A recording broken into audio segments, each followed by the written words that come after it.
Bienvenidos al sexto episodio del curso de Cálculo Diferencial de la Universidad Nacional de Colombia. Hoy vamos a terminar nuestro ciclo de operaciones de curvas revisando la composición de funciones, así como la construcción de la curva inversa, para lo cual emplearemos iteraciones de caminos básicos. En el módulo pasado repasamos las operaciones con caminos básicos, el camino de ida, el camino de vuelta. Asimismo vimos las operaciones de suma de curvas, producto y la inversa numérica de una curva f o 1 entre f. Hoy vamos a comenzar estudiando la construcción de una curva inversa. Tomemos para ello una curva cualquiera, digamos f. Partiremos de algún punto en la horizontal, digamos A. Buscaremos la recta bisectriz en dirección vertical. Luego cruzaremos y buscaremos la curva f en dirección horizontal. Luego, otra vez la bisectriz y finalmente volveremos sobre la coordenada horizontal del punto de partida. Marcamos al punto final de este camino concatenado. Las esquinas del camino tienen las siguientes coordenadas. Primera esquina A, segunda esquina A, f a la menos 1 de A. Tercera esquina f a la menos 1 de A, f a la menos 1 de A. Y última esquina A, f a la menos 1 de A. El nombre del camino es el nombre de la coordenada vertical del punto final, f a la menos 1 de A. Lo llamamos camino de la inversa de f saliendo de A. Este ha sido producido saliendo de A y tocando sucesivamente la bisectriz, la curva f, luego otra vez la bisectriz y cerrando en el punto final.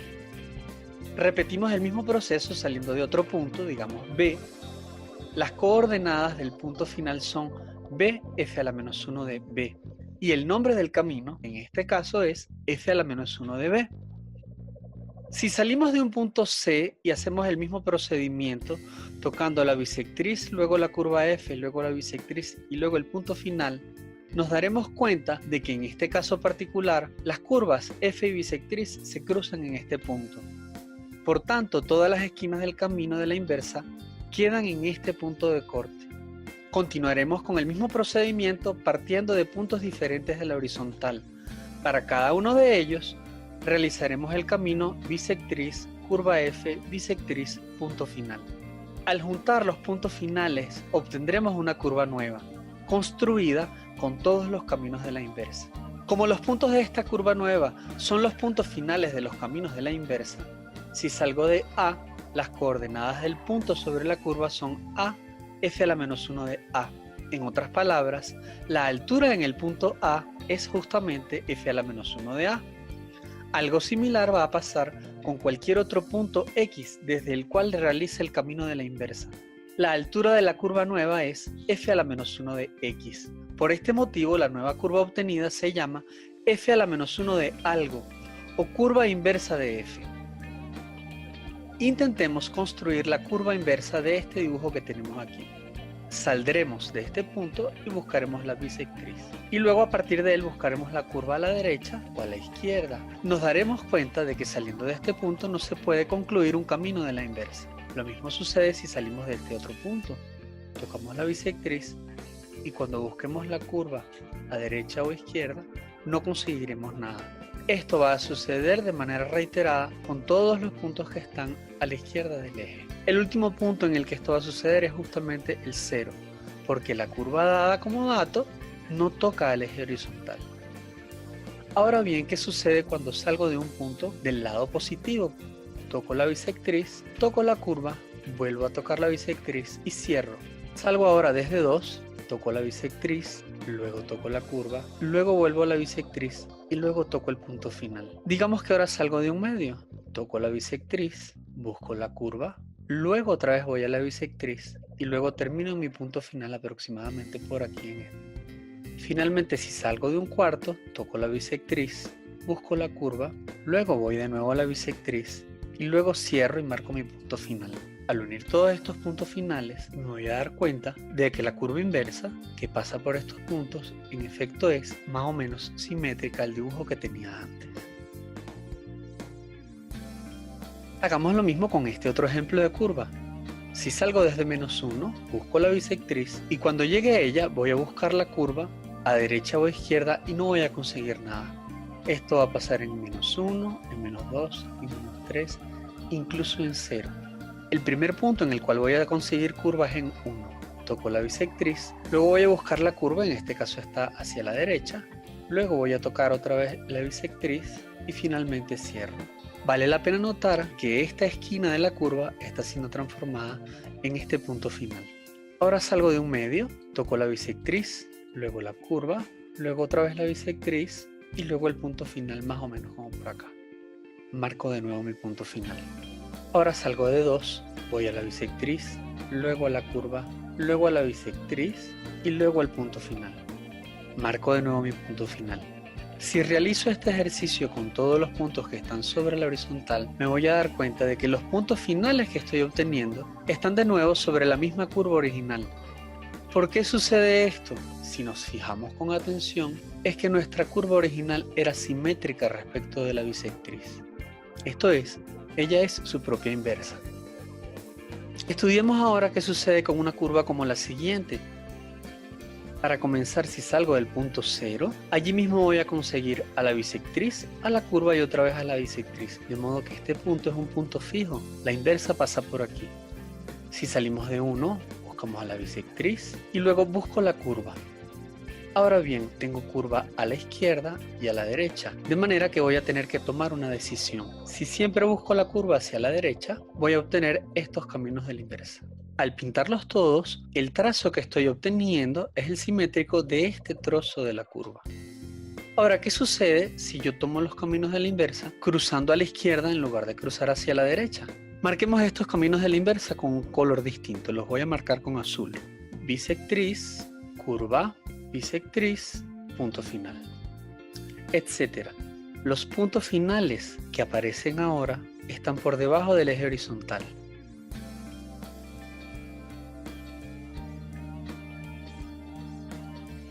Si uno todos estos puntos, voy a obtener un nuevo trazo.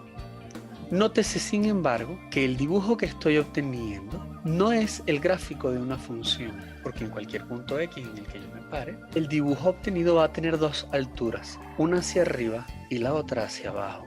La altura hacia arriba se produce cuando hago el camino de la inversa hacia la derecha, y la altura hacia abajo se produce cuando tomo el camino de la inversa hacia la izquierda. En este tipo de casos, el dibujo que obtenemos con la inversa no es una curva en el sentido técnico en el cual nosotros entendemos la palabra curva. Para solucionar este problema, cuando tomamos el camino de la inversa debemos decidir si vamos hacia la izquierda o hacia la derecha. Y ello va a significar que el dibujo de nuestra inversa tiene dos ramas y nosotros vamos a elegir cuál queremos, si la de arriba del eje o la de abajo del eje. Finalmente, cabe recalcar que si salimos de cualquier punto negativo y buscamos la bisectriz, cuando crucemos a izquierda o a derecha para buscar la curva original, no vamos a conseguir nada. Por lo tanto, los caminos que salen desde los negativos simplemente no producen curva inversa. Como ejercicio, le dejaremos la tarea de dibujar las inversas de estas curvas sin realizar todos los caminos. Este ejercicio, como otros, ha sido tomado del libro del profesor Alsum, Métodos de Graficación. A continuación estudiaremos la construcción de la compuesta de dos curvas. Partiremos de un par de curvas dadas, digamos F y G. Saldremos de un punto A en la horizontal, buscaremos la curva F en dirección vertical. Luego la bisectriz en dirección horizontal, luego la curva G en dirección vertical y luego cerraremos el ciclo volviendo a la coordenada horizontal del punto inicial. Las esquinas son respectivamente AF de A, F de A, F de A, F de A, G de F de A y nuestro punto final, A, G de F de A.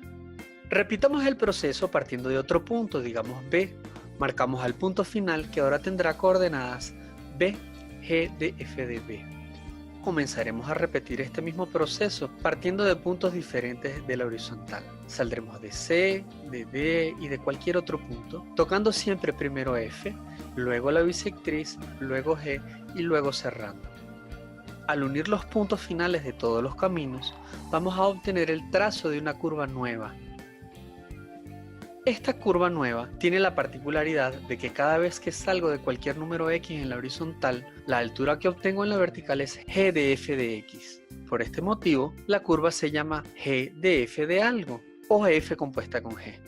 Hagamos la composición de estas dos curvas, g de f de algo. Digamos que trato de salir de uno de los puntos negativos y busco a f. Muy bien, si la busco hacia arriba o si la busco hacia abajo, no la voy a conseguir. Lo mismo va a pasar acá, y acá, y acá. En cualquiera de estos puntos no voy a conseguir a f en dirección vertical. Por lo tanto, en ellos no puedo terminar un camino de la compuesta. El primer punto en el cual voy a poder terminarlo es aproximadamente este que está aquí. Toco la curva f, luego busco la bisectriz, luego toco a g y luego marco mi punto final. Si salgo desde el punto de corte de f con la horizontal, toco a f, luego voy a la bisectriz, luego voy a g y finalmente voy al punto final. Sigo de este modo, busco a f, luego la bisectriz, luego g y luego el punto final. Y así sucesivamente. Finalmente voy a obtener algo como lo siguiente. Este es el trazo que va a corresponder a f compuesta con g o g de f de algo. Ahora bien, ¿qué pasa si yo invierto el orden y busco a g compuesta con f? Trato de graficar a f de g de algo. En este caso, tengo que buscar primero a g y luego a f. Ahora bien, g se consigue en cualquier parte. Si salgo de un negativo, toco a g, luego la bisectriz, y ahora cuando voy a buscar a f me doy cuenta de que en la vertical no hay trazo de f. Lo mismo va a pasar en este punto. Toco a g, toco a la bisectriz, y cuando busco hacia arriba o hacia abajo, no hay f. ¿Cuándo vamos a conseguir un punto de f? Más o menos en esta zona.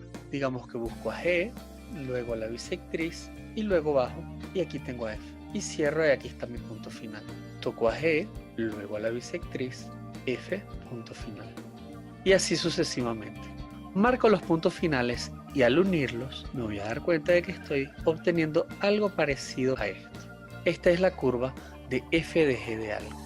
Como verán en cualquier libro de cálculo, necesitamos de nuevo como dato a un par de funciones. Componerlas significa en términos estrictos aplicar una función después de la otra. A cada punto x, la primera función la va a mandar en su imagen f de x y luego la segunda va a mandar al resultado de la primera en g de f de x. Este proceso concatenado define una nueva función a la cual llamamos f compuesta con g o g de f de algo. En términos de las calculadoras gráficas, esto se puede ver como el proceso final que resulta de tocar dos teclas consecutivas, primero la de f y luego la de g. Si en la pantalla de la calculadora ponemos un número a, tocamos la tecla f y obtendremos de vuelta el número f de a. A continuación tocamos la tecla de g y la calculadora nos devolverá g de f de a.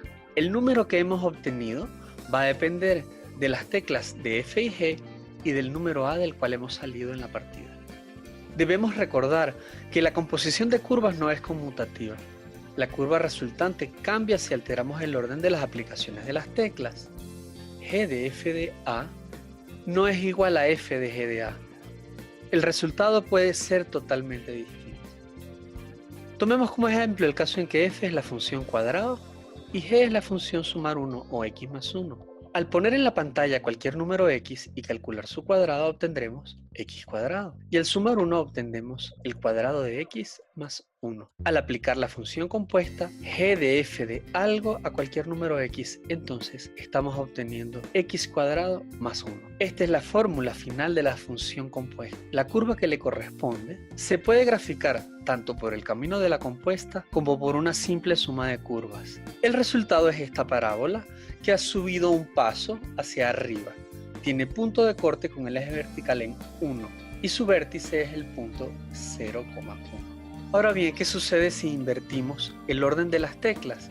Muy bien, al salir de cualquier número x y sumar 1 obtendremos x más 1. Y el cuadrado de esto va a ser el cuadrado de todo x más 1 dentro de un paréntesis. El dibujo que corresponde a esta nueva función es una parábola que está rodada un paso hacia la izquierda y tiene punto de corte en menos 1. Es decir, su vértice es el punto menos 1, 0. Hemos llegado al final de este módulo. Si tiene más inquietudes sobre esta parte del curso, puede escribir a nuestro correo que aparece al inicio de este video. Esperamos que el mismo le haya sido de provecho. Si es así, le invitamos a darnos un like y a suscribirse a nuestro canal.